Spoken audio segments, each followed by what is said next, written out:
Watch what happens when you place a drop of food coloring in water. Of course, it starts to spread out and color the water.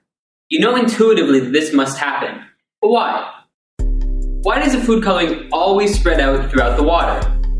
No matter how many times we drop the food coloring into the water, and no matter how long we wait, it will always spread out like this. It will never spontaneously form a glob of food coloring inside the water. There are no laws of physics that force the food coloring to spread out like this, except for one, the second law of thermodynamics. Let's consider all of the water and food coloring molecules in the glass. Over time, these particles will move based on Newton's laws of mechanics.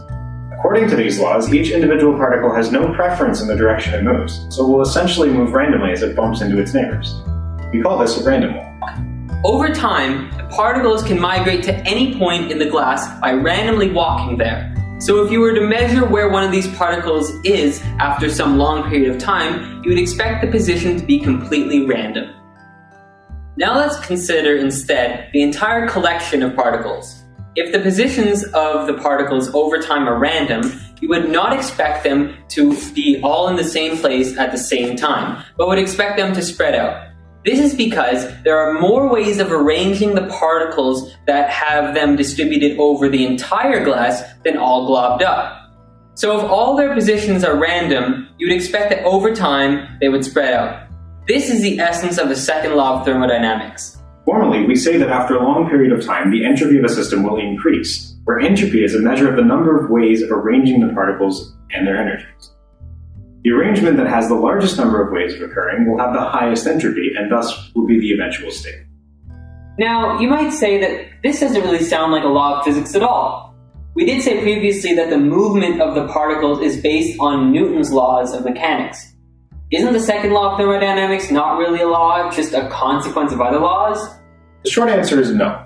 You cannot derive the second law from other laws. The second law is a fundamental law of physics.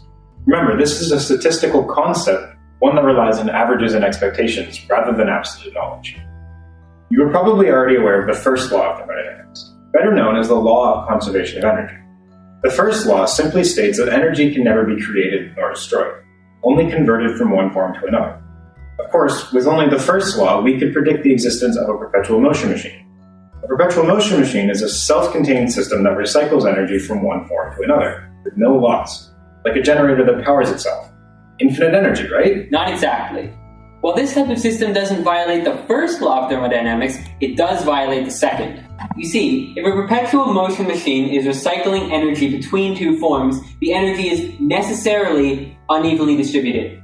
If the energy is not evenly distributed, it is not in its most likely state. The entropy is not at a maximum. Over time, the entropy will increase according to the second law, and when it reaches its maximum value, the energy will be uniformly distributed. At this point, the machine will lose its ability to recycle the energy between the two forms and will stop.